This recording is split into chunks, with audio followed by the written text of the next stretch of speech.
Bem-vindos ao Observatório da Imprensa. Foi um assassinato tenebroso, mas foi sobretudo uma tragédia política que marcou profundamente o século passado e deixou feridas ainda não cicatrizadas. No próximo 21 de agosto, completam-se 75 anos do atentado que tirou a vida de Leon Trotsky, uma das mais fascinantes figuras surgidas antes, durante e depois da Revolução, que acabou com o Império Russo e criou o primeiro país comunista, a União Soviética, desaparecida aos 74 anos de idade. O Nobel de Literatura Romain Rolland, ao terminar uma peça teatral sobre Robespierre, escreveu ao amigo Stefan Zweig: é simplista acreditar que a Revolução Francesa foi demolida por seus inimigos. Ela foi destruída por dentro, por revolucionários autênticos. Preferido por Vladimir Lenin para sucedê-lo, Trotsky foi perseguido por Joseph Stalin e, além do despeito pela preterição, o ex-seminarista Stalin não suportava o brilho intelectual do jornalista, orador e o criador do Exército Vermelho.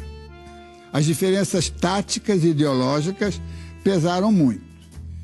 Em outubro de 1917, quando os mencheviques se retiraram do recinto onde se realizava a primeira reunião do Soviet, o enfurecido Trotsky lançou ao velho camarada Julius Martov a maldição: vocês serão varridos para a lata de lixo da história.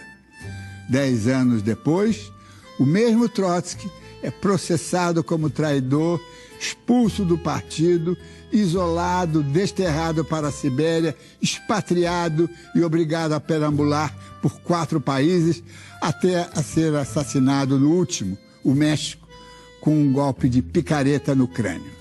Quem está na lata de lixo da história, e para sempre, é seu algoz, Joseph Stalin, e o assassino Ramón Mercader, que morreu em Cuba depois de 20 anos numa prisão mexicana. A verdade é que a lata de lixo da história está lotada com tantos revolucionários autênticos e que, não obstante, traíram e desperdiçaram tantas revoluções. –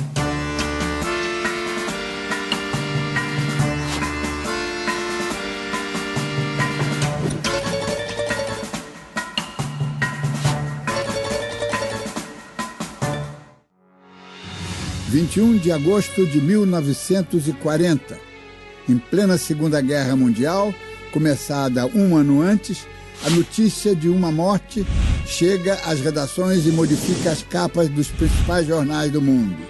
Leon Trotsky, um dos líderes da Revolução Soviética, sofreu um atentado na cidade do México. Atingido por um golpe de picareta no crânio dentro do seu escritório, não resistiu e horas depois morreu. O assassino, que 6 meses antes fora apresentado a Trotsky, passou a frequentar livremente a casa onde estava refugiado.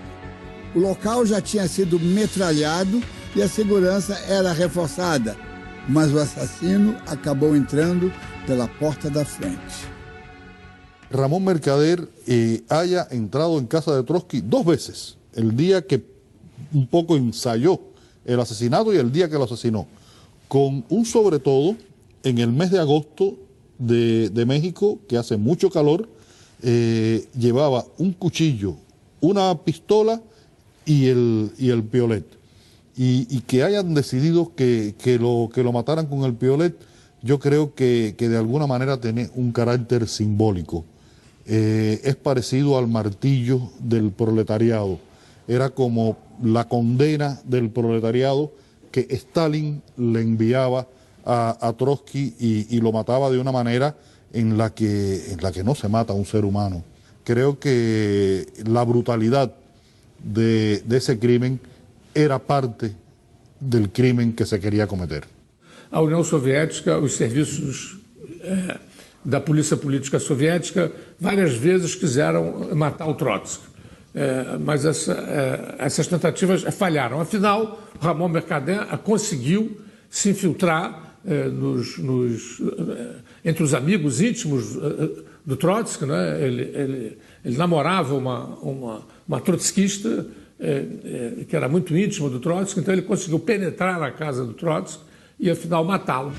Depois do crime, jornalistas e políticos em todo o mundo prontamente apontaram o mandante, o então secretário-geral do Partido Comunista da União Soviética, Joseph Stalin, inimigo declarado de Trotsky. Em Moscou, o jornal oficial Pravda não se importou com as acusações e celebrou o acontecimento com um editorial sobre a morte de um espião internacional. Por ironia, Trotsky foi um dos fundadores do Pravda, que agora era controlado, como tudo na Rússia, por Joseph Stalin. A morte do Trotsky foi uma notícia internacional, né? Repercutiu muito aqui no Brasil e em toda parte. Porém, a União Soviética recusou sempre qualquer tipo de cumplicidade com o crime. A imprensa soviética não tinha nenhuma liberdade de expressão e de investigação. Ela noticiou o fato com algum regozijo, né? O Trotsky era um homem considerado o primeiro e principal inimigo do povo. O assassinato do Trotsky, ele marca uma ruptura com a velha guarda bolchevique que fez a Revolução de Outubro em 1917. O grande dirigente da Revolução havia sido Lenin, que morreu em 1924. A partir daí, os grandes companheiros do Lenin, os militantes mais influentes em outubro, foram sendo mortos um a um. Alrededor de cómo se planificó y cómo se produjo el asesinato de Trotsky, todavía quedan muchas interrogantes que posiblemente sean para siempre. Nunca tengamos respuesta, porque una parte importante de la información de inteligencia que se manejaba sobre Trotsky la recibía Stalin directamente y periódicamente la destruía. Por lo tanto, hay muchos elementos que no vamos a conocer nunca. O assassino foi interrogado e acareado intensamente, mas nunca revelou sua verdadeira identidade, nem admitiu que tinha relação com o Partido Comunista da União Soviética. Foi condenado a 20 anos de prisão, pena máxima no México, naquela época. Quando foi solto, a União Soviética encenou a história de que ninguém queria recebê-lo para só depois fingir que admitia a sua entrada. Neste momento, a verdadeira identidade do assassino de Trotsky foi, enfim, revelada. Era o espanhol Ramón Mercader, que na juventude tinha integrado grupos stalinistas e lutado na Guerra Civil da Espanha. Mercader treinou em Moscou táticas de guerrilha, sabotagem, aprendeu a matar com todos os tipos de arma branca, tal como fez para eliminar Trotsky. Apesar das evidências, Stalin não assumiu que era o mandante. Após o assassino de Trotsky ser libertado no México, foi condecorado secretamente em Moscou e recebeu o título de Herói da União Soviética. Depois se mudou para Cuba, terra natal da mãe, onde morou até a morte. O Ramón Mercader del Rio foi uma pessoa treinada desde muito cedo para exercer um papel junto à polícia secreta da União Soviética Russa. Ele era uma pessoa que sempre acreditou claramente que o Trotsky era uma figura nefanda, um inimigo do socialismo e que, a mando dos seus chefes, deveria ser eliminado. Ele se aproximou do Trotsky, que estava no exílio no México, se utilizando da ingenuidade de uma pessoa, de uma moça próxima ao Trotsky, se tornou namorado dela e, através desse namoro, conseguiu entrar na casa do Trotsky, que era particularmente guardada, bem guardada. Jovem marxista, herói revolucionário bolchevique, fundador do Exército Vermelho e também um intelectual que sonhava em ser escritor e chegou a trabalhar como jornalista. Uma personalidade forte de um homem que reunia inúmeros talentos. Esse era Leon Trotsky. Uma história que começou no dia 7 de novembro de 1879, na Ucrânia. Filho de um próspero fazendeiro de origem judaica, recebeu o nome de Lev Davidovich Bronstein. Aos 17, saiu de casa para engajar-se na militância política. Com 18, já era líder da União de Operários no sul da Rússia.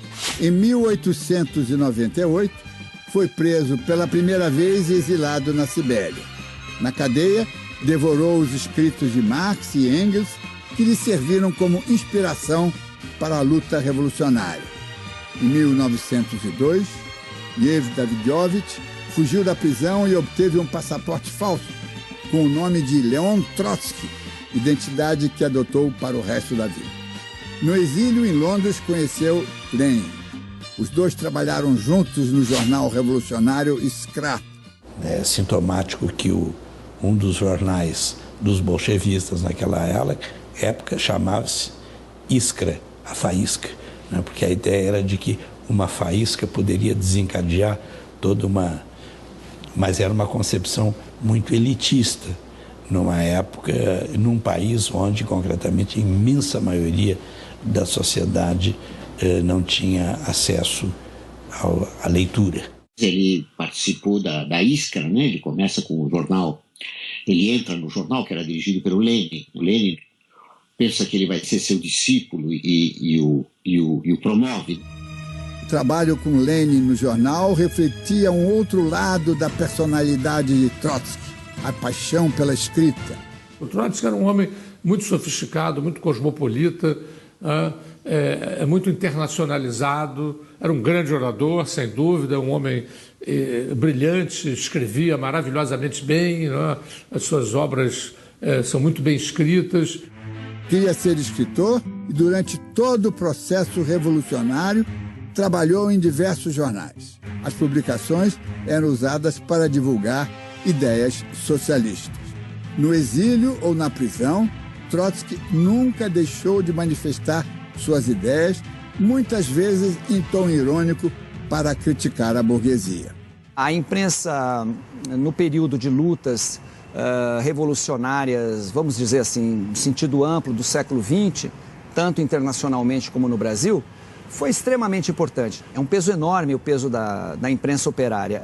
Já, então, em transição dos anos 20 para os anos 30, e particularmente durante os anos 30, já aparecem também, então, alguns veículos vinculados ao movimento trotskista, né? Como todos os revolucionários usavam a imprensa naquela época. Evidentemente que a imprensa era um instrumento importante de mobilização dos revolucionários.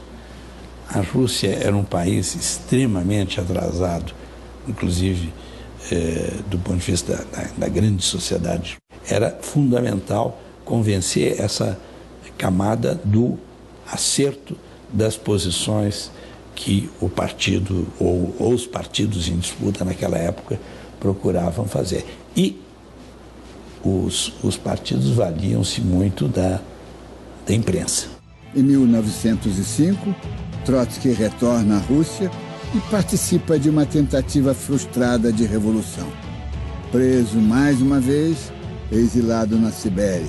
Novamente escapa e, desta vez, se refugia em Viena e depois em Nova York. Nos Estados Unidos, volta a trabalhar em jornais e trava uma batalha ideológica com Lenin. Na época, Trotsky era ligado à facção revolucionária conhecida como menchevique, os minoritários, e Lenin pertencia ao grupo bolchevique, os majoritários. Trotsky foi uma figura fundamental no processo revolucionário da União Soviética. Um formulador, um teórico brilhante, mas um teórico militante brilhante e muito controverso. É preciso lembrar que Trotsky teve no início do processo revolucionário, ainda entre 1905 e 1917, ele tem muito mais pontos de desacordo com Lenin do que propriamente de acordo, né? Naquele combate entre bolcheviques e mencheviques. Porque ele disputava no mesmo plano que o Lenin a liderança dessa formulação revolucionária. Trotsky supera as divergências e se alia aos bolcheviques. Ao lado de Lenin, lidera a Revolução Russa em 1917. Para sufocar grupos que não concordavam com as drásticas mudanças, recruta camponeses e cria em tempo recorde o Exército Vermelho. Audacioso, nomeou oficiais que pertenciam à antiga tropa dos czares, que aceitaram lutar ao lado dos comunistas. A participação destes militares desagradou alguns bolcheviques puristas, mas a revolução precisava vencer. No calor da Revolução Russa, às vésperas ainda da Revolução de Fevereiro, no processo da Revolução de Fevereiro, Trotsky e seu grupo, ali um grupo que ele tinha de militantes que ficavam entre os mencheviques e os bolcheviques, vão aderir ao Partido Bolchevique e se tornarem efetivamente bolcheviques na luta pela Revolução Russa. O Trotsky, inclusive, assumindo as tarefas mais importantes naquele momento de comandar o Comitê Militar Revolucionário, que foi responsável pela tomada do poder mesmo, pela insurreição na Revolução de Outubro de 17. Dentro de um trem blindado, Trotsky percorre um vasto país para combater os contra-revolucionários. Na viagem, guerrilha e jornalismo dividiam o mesmo espaço. Os vagões transportavam armas e máquinas para imprimir jornais com notícias das últimas batalhas. Um trem blindado, porque era um imperativo militar, né, para ir animar e organizar os soldados nas distintas frentes. Lembremos que a Rússia soviética, naquele momento, ela sofreu a intervenção de cerca de 20 países em vários pontos. Então a mobilização ideológica, né, era de grande importância. E por isso ele usava o trem e tinha um escritório no trem onde ele escrevia, não só para a imprensa, mas escrevia também livros, panfletos, etc. Revolução consolidada com muito sangue, Trotsky é nomeado comissário da guerra, apesar da desconfiança de alguns bolcheviques pela tardia adesão ao grupo. Stalin, que ocupava um papel de destaque como operador da máquina partidária, não gostou da indicação. Outros bolcheviques consideravam Trotsky arrogante, centralizador, mas o revolucionário não se preocupava com as críticas. Trotsky era uma pessoa que também tinha uma tendência profunda ao centralismo, a uma forte posição voluntarista. Não estava tão distante do Stalin, salvando a diferença de que eu considero que Trotsky realmente é uma figura, desde o ponto de vista de estatura intelectual, muito mais ampla, muito mais profunda. Ambos tinham uma característica muito centralizadora e muito dominadora. E se disputavam por quê? Porque Trotsky tinha uma personalidade, digamos assim, era um aristocrata e um tosco disputando. Trotsky tinha o carisma, grande orador, grande formulador, aquele jeito brilhante que olhava com certo desprezo aquele tosco que tinha como, digamos assim, como no seu currículo, uma fidelidade histórica com o Lenin. Se Trotsky tivesse tido em relação ao aparelho aquilo que ele teve de competência na organização do Exército Vermelho, ele possivelmente teria suplantado facilmente o Stalin. O futuro da Revolução também dividia os bolcheviques. De um lado, Trotsky formulava a teoria da revolução permanente e total. Do outro, Stalin defendia a consolidação da revolução na União Soviética apenas. Trotsky sempre achou que a União Soviética deveria ter uma política muito mais agressiva do que ela afinal teve, de estímulo à Revolução Internacional. Esse foi uma contradição entre ele e o Stalin. O Stalin considerava que, embora uma revolução internacional fosse desejável, os soviéticos deveriam se concentrar na construção do socialismo soviético. E se uma revolução internacional explodisse, bem, aí a União Soviética desempenharia um certo papel. O conflito entre os dois líderes bolcheviques é anterior à preferência de Lenin por Trotsky como seu sucessor. cônscio de seus talentos e do mérito de suas façanhas, Trotsky não deu muita atenção à ambição daquele militante georgiano pouco sofisticado, melhor talhado para funções burocráticas. A indiferença de Trotsky só fez aumentar a mágoa e a sensação de inferioridade do rival. Pouco antes da morte de Lenin, Trotsky foi obrigado a recolher-se num sanatório na Crimeia para se tratar e foi tranquilizado pelo astuto Stalin de que seria imediatamente informado sobre o que acontecia com o líder soviético. Quando afinal soube da morte e sepultamento de Lenin, era tarde para alcançar Moscou, mesmo num trem especial. Stalin, que sempre manteve a imprensa sob intenso controle, explorou ao máximo a ausência do rival no imponente funeral. Quando a imprensa internacional revelou as preferências de Lenin para sucedê-lo, Stalin se enfureceu. Estava assim armado o confronto que Trotsky, o genial estrategista, não soube nem prever nem precaver-se. Com a morte de Vladimir Lenin, em 1924, Stalin vence a disputa interna e assume o poder. Trotsky ainda tenta organizar um movimento de oposição, mas logo é sufocado. Em outubro de 1927, o Comitê Central do partido vota por sua expulsão. 10 anos depois da Revolução Vitoriosa, ele deixa a União Soviética.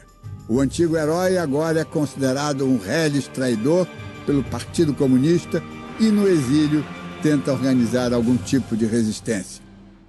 Toda uma primeira fase, mesmo muito perseguido, ele recomendava aos seus simpatizantes para que continuassem dentro das estruturas dos partidos comunistas, tentando modificá-los por dentro. Posteriormente, no entanto, ele amadureceu a ideia de que era necessário realmente construir organizações alternativas. No exílio, Trotsky vazou para o New York Times uma espécie de testamento de Lenin, onde o patriarca soviético, embora reconhecesse os seus defeitos, recomendava sua escolha como sucessor. Na União Soviética, Stalin conseguiu esconder o teor do documento durante 30 anos.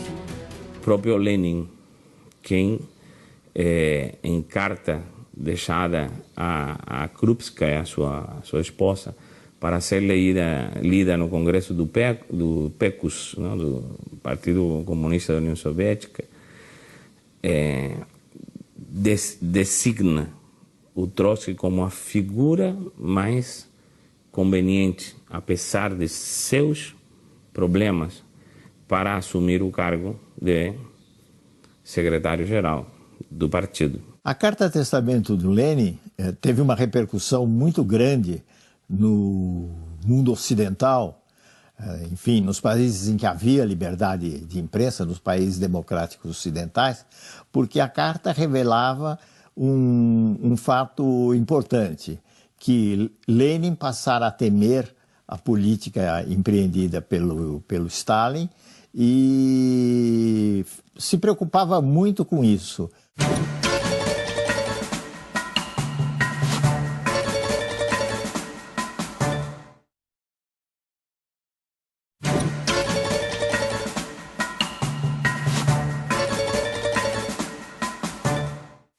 Teórico da Revolução, estrategista, o preferido por Lenin para sucedê-lo, num passe de mágica, Leon Trotsky foi para a lata de lixo da história. Alma danada, inculto, o ex-seminarista Joseph Stalin apossou-se da máquina do partido e colocou-a a serviço da sua ambição. Não teve escrúpulos em dizimar as duas famílias de Trotsky e fuzilar os cabeças das duas revoltas de 1917 que acabaram com o Império Czarista e instalaram a gloriosa União das Repúblicas Socialistas Soviéticas. Com a ajuda da poderosa polícia secreta e da máquina de propaganda, Stalin criou um estado policial inexpugnável, onde qualquer discordância era considerada como desvio fascista engendrado pelo traidor Trotsky. No campo da esquerda, os comunistas moviam uma campanha muito violenta de difamação do Trotsky, inclusive associando o Trotsky a forças reacionárias, coisa que eles nunca conseguiram provar. No final dos anos 30 houve os chamados grandes processos de Moscou, que tiveram uma grande repercussão internacional, e nesses processos o Trotsky era acusado, embora sem provas, inclusive o Stalin e a União Soviética chegaram a dizer que o Trotsky era um agente hitlerista, não é? Coisa sem pé nem cabeça, mas a acusação ficava aí disseminada no ar. Em 1933, houve um congresso que foi chamado o Congresso dos Vencedores. Pois bem, desse Congresso dos Vencedores, que era nitidamente antitrotskista, né, em 1938, 10% apenas havia sobrevivido, os demais haviam sido executados. Mesmo sem qualquer poder dentro do partido e do Estado, Trotsky tentou resistir aos ataques de Stalin, mas em 1929, depois do degredo na gelada Sibéria, foi obrigado a deixar a União Soviética. Conseguiu asilo do governo turco numa ilhota do Mar de Mármara, mas diante da crescente pressão diplomática do Kremlin, foi obrigado a aceitar as condições impostas pelo governo francês e foi morar incógnito na vila de Saint-Palais, na região dos Pirineus, junto ao Atlântico. A formidável pressão da direita francesa e da esquerda stalinista obrigou Trotsky, sempre acompanhado pela dedicada Natália, a deixar a França e abrigar-se num remoto lugarejo da Noruega. Próxima da Rússia, repete-se na Escandinávia o mesmo que acontecera com a Turquia. Apesar do governo laborista e social-democrata, os noruegueses só conseguem manter o asilo durante 15 meses. No início de 1937, pouco depois do começo da Guerra Civil da Espanha, o presidente mexicano, general Lázaro Cárdenas, ostensivamente de esquerda e aliado aos republicanos espanhóis, oferece novo refúgio a Trotsky, atendendo a um pedido pessoal do célebre muralista Diego Rivera. Trotsky estava enfrentando já grandes dificuldades. Ele se isolava dentro da esquerda mexicana. O Partido Comunista Mexicano já não dava apoio. Os próprios os seus próprios apoiadores internos já tinham se dividido, inclusive. Ele não tinha o apoio do total, da total composição política que o havia recebido no México. Trotsky teve uma vida muito difícil, uma vida de exilado. Esteve na Turquia, esteve na França, esteve na Noruega, até que ele acabou encontrando uma situação de permanência definitiva, mas ao mesmo tempo trágica, no México. Além de completamente isolado dentro da União Soviética, o casal Trotsky foi obrigado a enfrentar sucessivas tragédias familiares. Seu cunhado, Lev Kamenev, da velha guarda comunista, foi fuzilado, assim como toda a sua família. A filha mais velha, Zinaide Volkova, se suicidou e a outra filha, Nina Nevelson, morreu vítima de tuberculose. O primeiro filho do segundo casamento, Liev Sedov, dedicado a auxiliar do pai, morreu de forma suspeita depois de uma cirurgia banal para extrair o apêndice num hospital francês. E o filho mais novo, o matemático Sergei Sedov, que abominava a política, foi preso e executado. Dos parentes próximos, apenas o neto, Vsevolod Volkov, ou Sieva, o diminutivo, conseguiu escapar da perseguição de Stalin.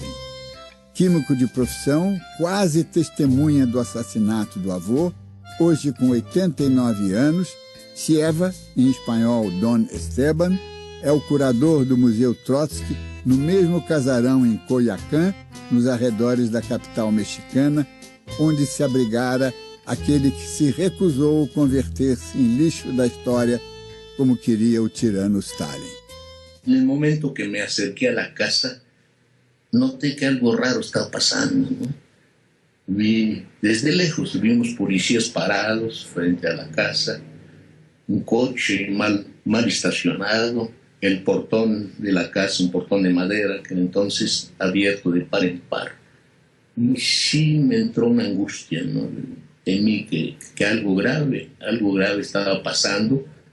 Entonces aceleré el paso y entré a la casa y me encontré a uno de los guardias, Harold Robbins, muy excitado, con la pistola en la mano. Y le pregunté, ¿qué pasa? ¿Qué pasa? Y él solo me contestó, Jackson.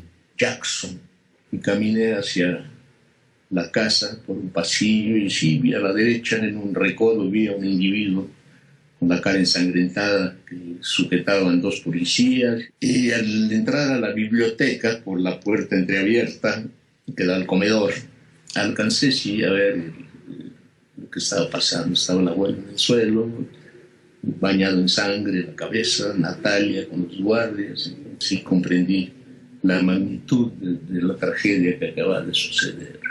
Posteriormente me enteré que aún en esos momentos el abuelo, cuando oyó mis pasos en la biblioteca, alcanzó todavía trabajosamente a indicar a los secretarios guardias que lo rodeaban, mantengan al niño alejado, no debe ver esta escena.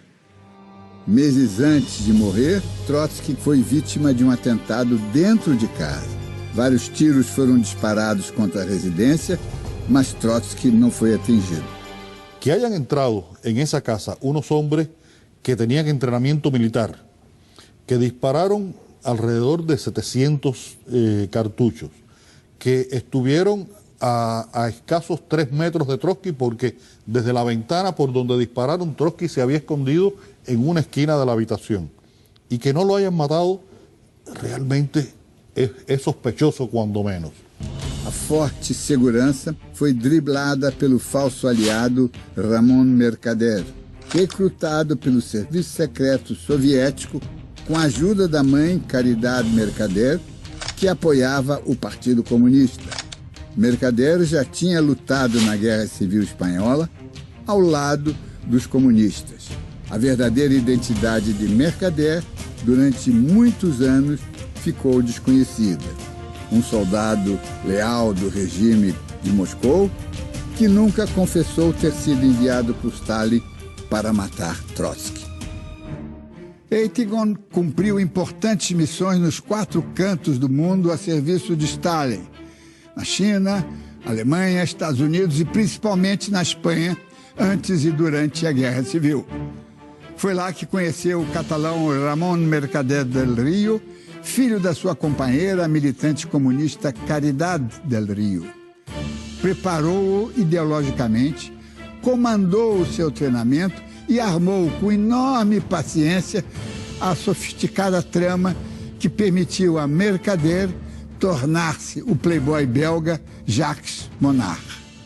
Mercader foi um agente construído num contexto em que a fidelidade era algo que se colocava acima de... Ou seja, a fidelidade absoluta à União Soviética era algo que marcava os comunistas em todo o mundo.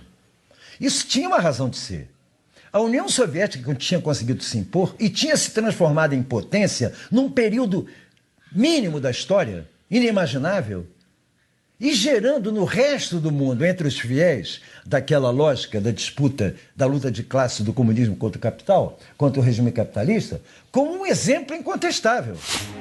Enquanto perseguia antigos aliados, Stalin também se aproximava de Hitler. Em 1939, soviéticos e nazistas assinaram um pacto de não agressão e se uniram para invadir a Polônia. Durante a Segunda Guerra Mundial, Stalin acabou rompendo com Hitler e lutou ao lado das tropas aliadas. Curiosamente, assim como os nazistas, os dirigentes do Partido Comunista também adotavam uma política de perseguição aos judeus. E é curioso que na perseguição do stalinismo na União Soviética aos velhos dirigentes bolcheviques de 1917, havia um aspecto antissemita muito intenso. O Stalin e o stalinismo eram, quer dizer, durante o stalinismo vigorou um antissemitismo muito forte que partia do próprio Stalin, que era georgiano. Não é à toa que desses dirigentes de 17, muitos eram judeus e foram assassinados pelo stalinismo. A ambiguidade e hipocrisia de Stalin ficaram patentes na véspera da eleição que levou Hitler ao poder na Alemanha.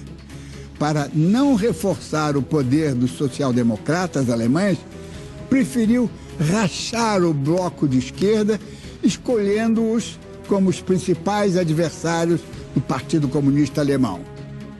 Enquanto socialistas e comunistas se enfrentavam com violência, o nazifascismo alemão não teve dificuldades em levar Hitler ao poder. A mesma tática foi empregada na Guerra Civil da Espanha, quando Stalin preferiu enfraquecer os republicanos, anarquistas, socialistas e trotskistas, aliás, os primeiros a enfrentar o motim liderado por Franco, em detrimento dos combatentes comunistas vestidos, equipados e comandados por oficiais russos. Stalin preferia perder a Espanha para Franco a deixar que os republicanos não comunistas assumissem o poder na Espanha. Creo que Stalin, todo el que tuvo una relación antagónica con Stalin, la historia de alguna manera lo salvó. Porque Stalin marcó de una manera la política y la práctica filosófica del comunismo en el siglo XX, que a su alrededor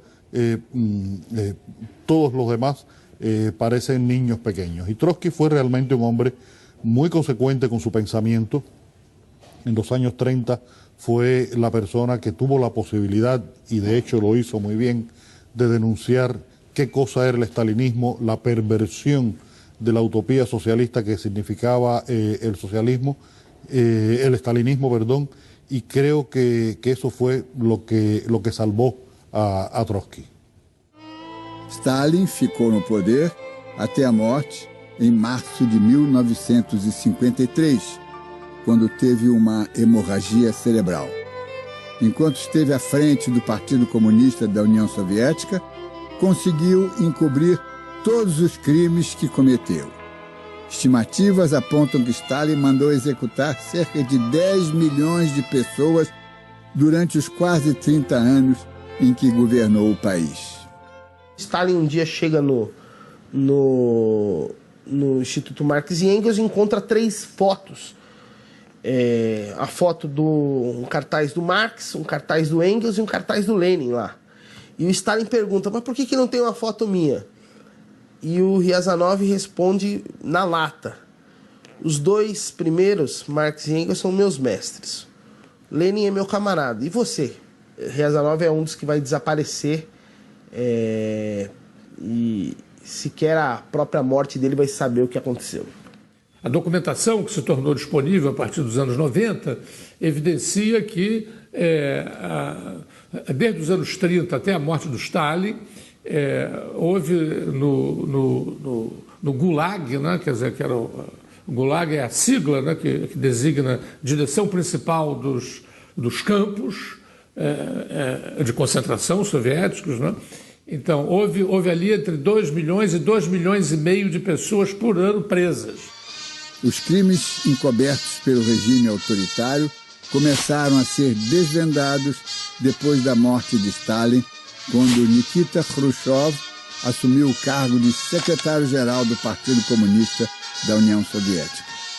Após a morte de Stalin, no famoso 20º Congresso do Partido Comunista Soviético, o Nikita Khrushchev fez o famoso informe secreto. Ele fez um informe secreto em que, de alguma maneira, quer dizer, ele estava ali também dentro daquela mesma burocracia, né?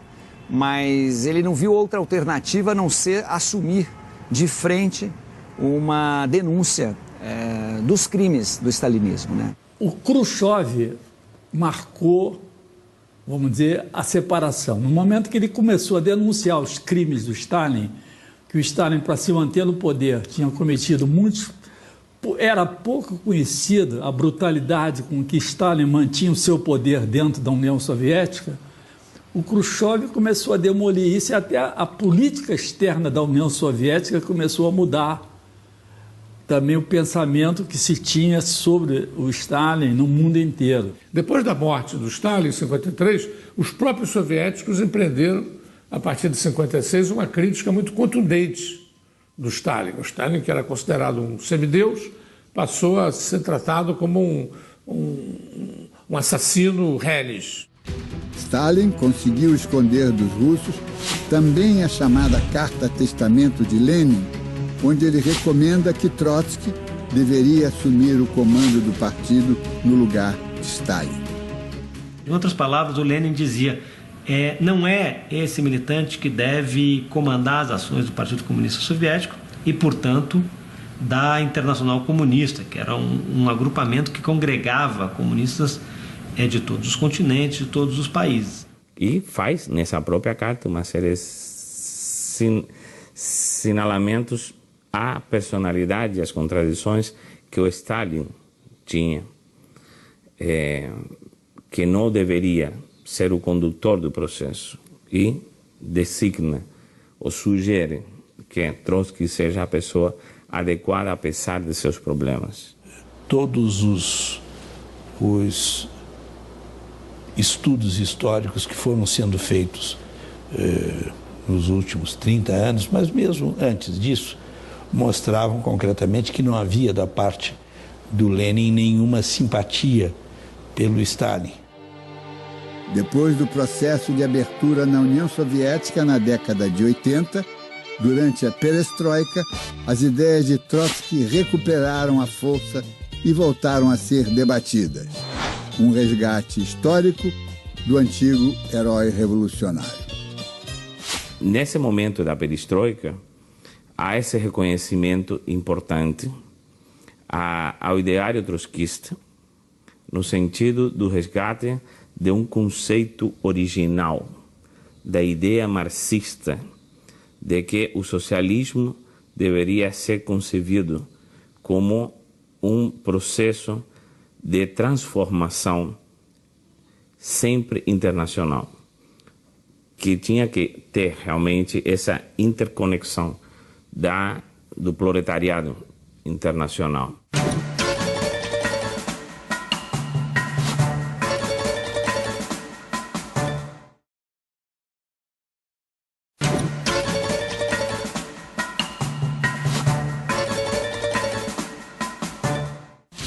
No Brasil, a notícia do assassinato de Trotsky virou manchete nos principais jornais, mas assim como na União Soviética, não provocou grande comoção entre os comunistas. O projeto de Stalin para desmoralizar a imagem de Trotsky tinha funcionado perfeitamente. Na época, ele era considerado um traidor, todos os seus seguidores foram expulsos do PCB e tratados como inimigos. A intolerância vigorava de tal forma no Partido Comunista que o partido aprovou estatutos nos quais, além de vetos prosaicos como ao adultério, isso parece mais uma providência de igreja do que de uma organização revolucionária, o partido proibia os seus militantes de trocarem palavra com trotskistas, que eram vistos como cães raivosos, né? Como a encarnação do mal. Isso significava, por exemplo, um casamento deixar de existir. O estudante de direito, o jornalista Noé Gertel, era noivo da linda comerciária que se consagraria como grande atriz Lélia Abramo. A Lélia era trotskista e o Noé Gertel era militante do PCB. E o Noé, certa feita, chegou para a Lélia e falou: olha, infelizmente, nosso casamento vai ser cancelado, eu não vou me casar com você, porque o partido disse que ou era a vida no PCB ou era o casamento com você. Enquanto a União Soviética existiu, o movimento trotskista sempre foi muito hostilizado pela rede de partidos comunistas aliados, né, de Moscou. Essa rede permaneceu para além da dissolução da Internacional Comunista, que aconteceu em 1943. Para dar uma ideia do que era aquele tempo de intolerância do stalinismo, um homem de cabeça aberta como Darcy Ribeiro, que viria a ser um grande educador, um grande antropólogo, homem de ideias, uma vez ele viu Mário de Andrade, escritor, amigo dele, caminhando numa calçada. Só que ele não se aproximou para cumprimentar o Mário de Andrade, porque o Mário de Andrade se fazia acompanhar do grande crítico de cinema Paulo Emílio Salles Gomes, a quem o Darcy Ribeiro tinha como militante trotskista. A figura de Trotsky só começa a ser reabilitada no Brasil e no mundo quase 3 anos depois da morte de Stalin. No 20º Congresso do Partido Comunista da União Soviética, Nikita Khrushchev, que sucedeu Stalin no poder, fez um discurso denunciando os crimes cometidos pelo antigo dirigente. Durante 5 horas, ele relatou para os integrantes do partido os abusos praticados pelo até então idolatrado secretário-geral do partido. Os números comprovavam as acusações. 98 dos 139 membros do Comitê Central do Partido Comunista, eleitos depois da morte de Lenin, foram presos e executados por ordem de Stalin, todos acusados de crimes contra a Revolução. A demolição do mito de Stalin começa com Khrushchev, que ao assumir a Secretaria-Geral e o governo da União Soviética, na época, ele começou a denunciar frontal e vigorosamente os crimes cometidos por Stalin para se manter no poder. Aqui no Brasil também, as críticas ao Stalin explodiram em 1956, quando se soube do relatório secreto do Khrushchev, porém, os debates começaram a ser, inclusive, públicos. Os intelectuais comunistas desempenharam um papel muito importante aí. Então, é justamente em 1956 e 57 que a ficha cai para esses militantes brasileiros. Por exemplo, Carlos Marighella, que era membro do Comitê Central do PCB, ele tem uma tremenda crise existencial, né? O Marighella acaba sendo tratado, acaba indo para o psiquiatra por causa das crises de choro e todo o impacto que teve para ele descobrir que o Stalin, na verdade, não era digamos, um enviado divino, né? Mas era, na verdade, um Judas. Além de resgatar a figura de Trotsky, as denúncias de Khrushchev permitiram a libertação de cerca de 8 milhões de prisioneiros políticos na União Soviética. Milhões de pessoas que foram executadas por Stalin também tiveram seus nomes reabilitados e deixaram de ser tratadas como traidoras. No Brasil, as ideias de Trotsky foram retomadas durante a luta contra a ditadura militar. De qualquer forma, o trotskismo ia viver de modo muito marginal até ganhar mais corpo em meados dos anos 70, quando organizações trotskistas vão ser importantes na luta contra a ditadura no Brasil, na reorganização dos sindicatos e mesmo na construção do então nascente PT, Partido dos Trabalhadores.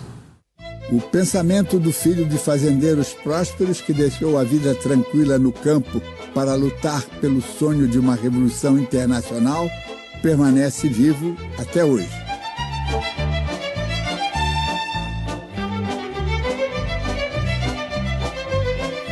Curioso el caso de Trotsky, como todavía hay muchas personas que se reconocen trotskistas y que valoran su figura, no solamente el interés que puedo tener yo, que soy un novelista o un director de cine, un director de teatro, sino filosófica y políticamente el interés que todavía despierta. Trotsky por força da revolução permanente, da ideia de revolução permanente, que de certo modo Trotsky está mais vivo do que todos os demais pensadores clássicos do marxismo e até mais vivo do que muitos dos nossos contemporâneos. O movimento trotskista é um movimento que tem expressões pequenas, porém muito ativas, em vários estados, em várias sociedades do mundo. Colocar a Trotsky no seu justo e histórico lugar, eu considero importante e saudável, para a história do movimento socialista. Não acho exatamente que Trotsky tenha sido o grande mega-herói. Trotsky é, antes que qualquer outra coisa, a grande vítima. Ou digamos assim, a vítima simbolicamente mais destacada. Es muy raro encontrar a alguien hoy en día que se reconozca como un estalinista. Sin embargo, es bastante frecuente encontrar a alguien que se reconozca o como ex-trotskista o como trotskista en activo. Es decir, es un pensamiento que sigue atrayendo a muchas personas de izquierda y de buena voluntad del mundo, creo. Chegamos ao final da primeira parte deste reencontro com a história política do século XX. Na próxima semana, Trotsky hoje, o trotskismo no Brasil, o triunfo moral dos derrotados. Como todos os lixos, o da história também é reciclável, às vezes até mais valioso.